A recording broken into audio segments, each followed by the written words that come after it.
Like heliocentric believers, people, more often than not, so-called black people, because racism has become more of a community discussion now. Outside of the community, other people are very touchy or tread softly when they speak about racism because they think it's too much of a touchy issue to speak about. So they usually avoid it. But now that people, especially so-called black people, are starting to heal themselves and come out of these traps and come into their own power, move into a space of transition, asking questions about who we are, where we came from, what's going on, breaking down all of the lies of history, breaking down all of the lies sold to us through education. There's a lot of people, especially so-called black people, in transition right now because, for the most part, we're the ones that have been the most heavily mind controlled of the people around the world. We have the heaviest self-hatred. We have the heaviest idolizing of another group of people over our own. We are the ones straightening our hair. We're the ones bleaching our skin. We're the ones defending illusory history. We're the ones defending the lies that are sold to us by the people who have stolen all of our land and resources. We're the ones largely defending everything that has come as a result of colonialism around the world. I'm not saying that we're the only ones. I'm saying, for the most part, in comparison to the majority of the people around the world, we are the ones most heavily mind controlled by the system of mind control. Racism as a whole was built to control our people specifically.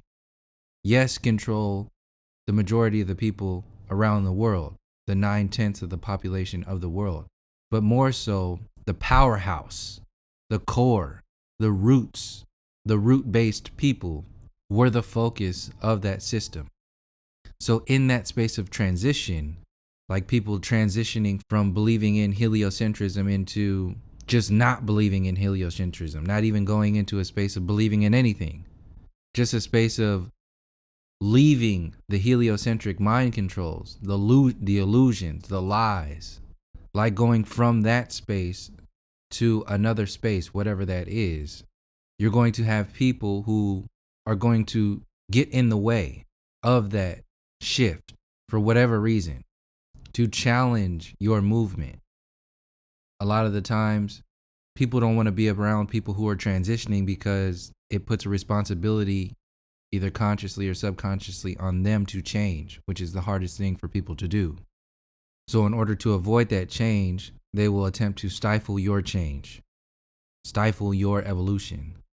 How they stifle that change and evolution is to attack you. You'll be attacked with ad hominem attacks. They will belittle you, and they will dismiss your arguments that hold up the foundation that you are presenting or standing on, that projects you into the next space that you're going to inhabit, that projects you into a deeper layer of your transition. When you're moving into these spaces, your very movement leaves them with a mirror of themselves. Your movement reflects their lack of movement. This is why you are attacked. This is why you are belittled. This is why your perspectives are dismissed.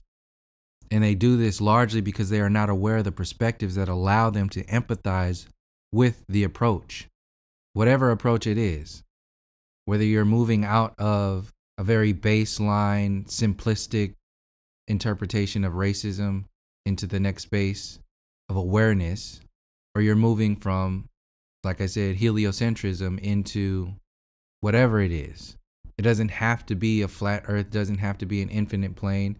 It could be a deeper awareness of yourself, just how you experience this entire reality. So you can see the flat earth, infinite plane, concave earth perspectives. You can see those as another box, no different than the heliocentric box. And people have to sell that box to you. But beyond that box is the interpreter, the one experiencing the reality.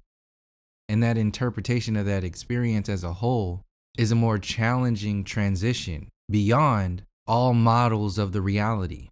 The way you experience this reality is a space beyond how you interpret this reality, the models of this reality. So in being aware of that, you can see the limitations that are held within adopting a model or limiting yourself to a model, stopping in that space. And then becoming aware of the people who make a business out of debating people about these models, debating people about these perspectives, asking yourself why. What are they selling? What are they doing this for? This is what I'm saying in this video goes into the alchemy of transition and how the ego works in that space and how the system overall is designed to make a profit on every level of interaction in that transition, in that alchemy. And largely people are unaware of it because they think it's normal, because they think it's natural. It's the experience itself, the way the experience is sold to us itself, that the energies, the entities behind the scenes are making a profit off of.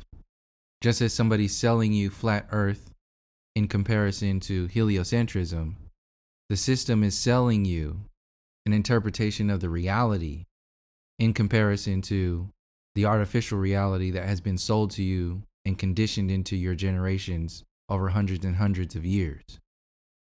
So on a micro scale, individuals do this on an everyday basis, on a moment-to-moment basis. We have to convince ourselves of these perspectives, of this information. Like waking up in the morning and reconstructing your reality, who you are, what you're about, what you have to do, your entire life, this reality as a whole. So when that reality is challenged, the safety mechanism to defend the vulnerability that comes from having your foundations challenged, the safety mechanism for the most part is to defend their foundations by destroying your foundations. So in the perspective of education versus debation, a debater doesn't have to be right for the most part. The debater just has to make you wrong. So the information becomes null and void. This is the difference between an educator and the debater. So in that space, the inner debater resorts to these attacks, these ad hominems, these belittling, these dismissings. So a globe defender is unaware of the possibility of the universe that they have been conditioned to believe in. They're unaware of anything other than that. It goes against all the conditioning, all the beliefs that they have. So they will attack you, dismiss you, belittle you, and defend their ignorance by claiming to expose your ignorance. And because you're wrong, because you're ignorant, they're right. And they're backed by the rightness of the system itself. The system of conditioning is a sense of comfort for the individual and the masses. It's a safety net. So in that safety net, anybody who challenges that safety net, they will attempt to expose your ignorance. The way to expose your ignorance is to avoid the validity of your points made and focus the perspective on that which is more easily attackable. So with racism, they dismiss all the information that you bring up, adding up to the causes of the problems of today, attacking you because you bring up history, historical facts. This is another form of attack. Oh, you're going into the past. Why don't you focus on what's happening now? Well, these are the causes of what's happening right now. Is it wrong to address the causes? No. But since these individuals are more focused on having the appearance of being right among the viewers, they see this as an opportunity to poke holes in your argument by saying that you're going into the past while I'm here in the present moment. I'm here dealing with what's happening now. In other words, they are right for being in the moment and you're wrong for going somewhere else. In a debate, this feels like those individuals are right because there's a lot of emotion and people can rally around the perspective of, yeah, we're talking about right now. So they're selling you the right nowness at the expense of you going into the causes, the foundation, a deeper perspective, which largely most of the time people don't go to. So they're catering to the audience. Most people don't go to the depths of the historical pillars that lead up to the problems of today. So going into that space of history makes people uneasy. So the debaters know this, which is why they resort to attacking you for doing that in order to gain the support of the people who are uneasy with going to that space. And when you go to that space, the next step is to attack you with a reason why you went to that space, to double down on the deflection of your perspective. So once they attack you for going into that space, the added weight onto that is to say that you're going there why? You're going there to find blame for what's happening right now. And what's happening right now is our responsibility, not the people of the past, not some other people who caused the issues of people of the past. It's us. So this is another tactic of a debater to create a team, to rally the troops around an idea, and to artificially assume responsibility. Because by attacking you for going into the causes, leaving the moment to go into history, to come back later on up to right now, that could be sold by the debaters as a form of passing off the responsibility. And if you're passing off the responsibility, that's an opportunity for the debaters to say, well, I'm assuming responsibility. We all need to assume responsibility. This makes that group of people right and you wrong. These are the tactics used by individuals who are not really interested in the information. They're not interested in the education. They're interested in the debation. They're interested in having the appearance of being right because they've glorified the appearance of you being wrong. They're not right because they've presented arguments and information that prove them to be right. They've amplified and glorified the perspectives of you being wrong, and just jumped on the sidecar of perspectives of you being wrong to amplify their artificial arguments of being right. So more specifically, how this is done is to, like I said, dismiss your ability to present arguments and information that adds up to the foundation or the cores of the problems of today from addressing the historical perspectives that lead up to that. They do this by focusing your perspectives where you're coming from on blame, as if you're blaming something or someone, rather than the awareness or the information that you're presenting. So the way they perceive your information is then used as a weapon to attack the way you appear to people who are tuning into the information, tuning into the energy exchange, the information exchange. So they are programming the way people see, download the information that you're presenting. They're programming your information to be received by these individuals from the perspective, from the sound, from the smell, from the taste, from the sight, the look of blame, when that's not the case at all. For the most part, for people who are coming at these perspectives on a more even keel, there's no blame attached there. There's an awareness of how that information or historical perspectives are a part of what's happening today. So they will claim that you're emotional. You focus too much on blame instead of solutions, which inherently says that they are solution-based, that they don't focus on blame. So when they pin you in the corner of blame, they put themselves on the pedestal of solutions. Even if they don't have any solutions, as long as you have blame, the atmosphere of their side feels like solutions. But you'll see largely for the most part, they have zero solutions. They're only interested in painting you a certain way. So as long as you're in the blame seat, making you the bad guy, they are in the artificial seat of solutions, making them the good guy. And if they do have any kind of solutions, for the most part, they're always new age based or centered around whatever they're selling. One of the two. It's either some artificial, we're all one, we're all subjected to enslavement and poverty, and we've all been equally attacked. There's an attachment they have to your ignorance, whether they're aware of it or not.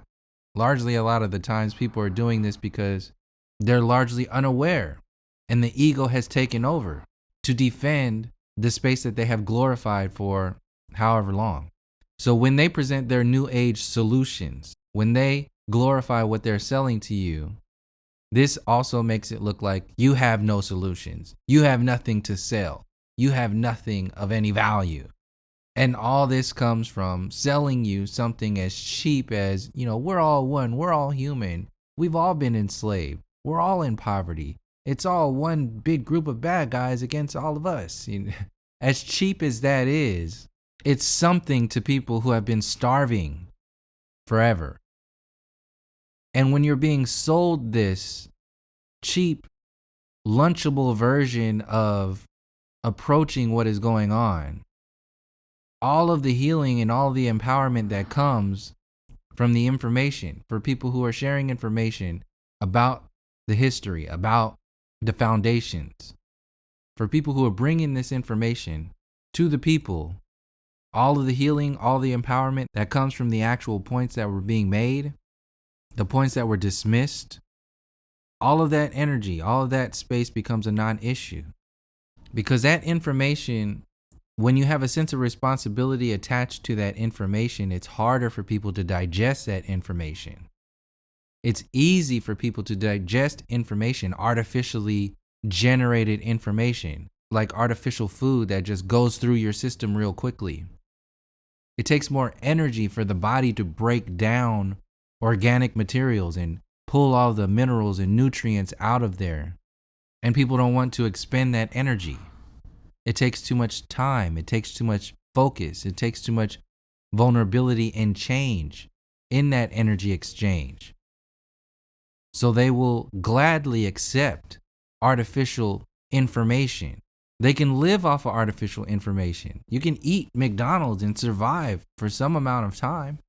And the con men, the people who make money off of this artificial information, they know this.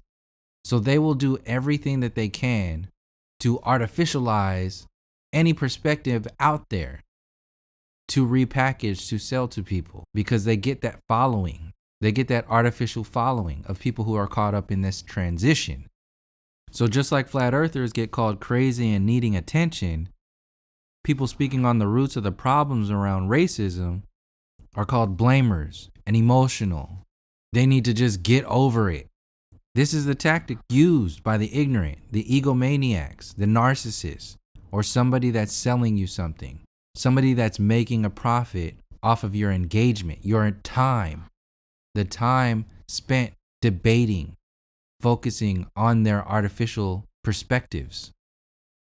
There's even a faction of flat earthers right now who do this by constantly baiting globe believers into repetitive debates to gain a profit off of the time. To gain a profit off of the time it takes to argue with them online. Like abusers attracting special needs kids into an alley to beat them up and take their lunch money. Hiding under the guise of saying it's for their benefit. It's making them stronger or smarter. It's toughening them up. Or they're doing it for their greater good. It's bullshit. They're just making fun of them and attacking them to feel bigger for a profit, to build the following. With racism, these same discussions move towards blame shifting, deflection, dismissal, and ad hominem.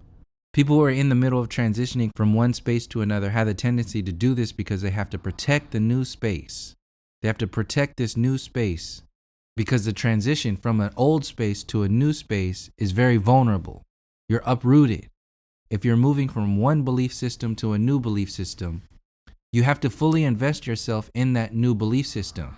And anybody who challenges that new belief system is very damaging, is a direct threat to what you assume is an evolution, is a moving forward. So in order to protect you, your idea of you, this is where the ego steps in to be a partner and a mobile safe space during these transitions. This is to both ensure its survival and evolve itself in the next space, all under the guise of helping you. So when the ego does step in, this is where all those deflective dismissals and ad hominem attacks come in. This is where the ego assumes that space and starts to utilize those tools to protect its transition. And once the ego and its host arrive in that space, they'll both grow to fill that space, just like the old space that was used to house both of these perspectives, these energies. And in that space, that growth, that evolving is just like another space of transition. They will defend themselves. They will attack other people who make their new safe space feel vulnerable. These safe spaces are filled with parasites and con men who feed off of the people who look for these spaces. They post up in these boxes, in these spaces, and they glorify your evolution in those boxes, selling you more and more and more artificial ingredients to make a profit off of you filling that space. Your growth in that space is made for a profit. The time it takes for you to grow in that space is profitable for these parasites, for these con men. They have developed a way to extend the illusion in that space forever in many cases. They'll glorify and repeat the equations within that space constantly repackaging the information to reinforce the anchors of the people who have set up shop with their own egos and appeal to the ever-flowing system of the new arrivals. So the people who are there, they need to be constantly reinforced. Hence your never-ending debates of flat earth versus globe earth, of science versus religion, of red versus blue. And like I said, there's always going to be people moving from one space to another, from red to blue, from red and blue to green, from globe earth to flat earth. And that transition, that movement of people is profitable. And the enemy to that profit is the growth of the individual, is the awareness of these individuals assuming another box, trapping themselves. Their enemy is growth, because these people will grow themselves out of the traps, grow themselves out of the boxes and the spaces that are profitable to these parasites, to these con men. And since these con men and parasites have artificial legs to stand on, they can't really sell you anything. They can't really present to you anything that is of your benefit. So the only thing they can do is to attack the people who are threatening the spaces that they have set up shop in. This is why across the board they resort to ad hominem dismissal, deflection. Not just your globe earthers, not just your scientists or science preachers, not just your religious preachers, not just your politicians, all of them. They all resort to the same thing. They will all attack you. They will all dismiss you. This is an alchemy used. Largely people don't want to become aware of this because they will deflect from the actual information, emphasizing why you're wrong, which means they're right by default. They don't have to be right. You just have to be wrong. This is the alchemy of the debater versus an educator. An educator has a sense of humility, while a debater isn't interested in the information. They only use the information as a weapon, as a tool, to influence the minds of the people who are tuning in to the exchange. Like some kind of slimy ass lawyer who keeps rich criminals out of jail. They're not interested in justice. They're not interested in what's right and wrong. They're interested in manipulating the exchange, manipulating the information, influencing the jury to protect this criminal, to protect their client who's paying them. And largely with all the information available, debates are, for the most part, unnecessary, unless you're doing it strictly for entertainment. They're unnecessary because the information is there. Present your information, and if the people are ready to investigate this information, they will. If not, they won't. This is how you can determine who's in it for profit. This is how you can differentiate between an educator and an entertainer. And why I share this information is because the problem with debating important information or truth is that you create these arrogant, egotistical simps who are ignorant to the growth beyond their comfort zones and will do anything to keep you debating them, all to just validate their little box. They will bait you forever to validate their profit show. to validate their theater, their act, their snake oil, whatever it is that they're selling. It's a profit-based box. And if you get out of that box, or you help people get out of that box, you're a threat. The mainstream media acts this way. The education system, the science systems, they all act this way. Debating with religion, science versus religion. What answers are there to be found in that conversation? None. So what's the reasoning of that debate, of that exchange? It's to make a good guy and make a bad guy, and make a profit off of the people who team up on either side. All the while keeping people in this space of confusion, having no foundations, having no connection to any kind of anchored truth. The new world acts this way with claiming to be better than our ancestors. They're savage, they're beasts. They had no science, they had no technology. Even when they have proof of technology and science, the pyramids, Machu Picchu, this grid of connected sacred sites around the world, completely dismissed.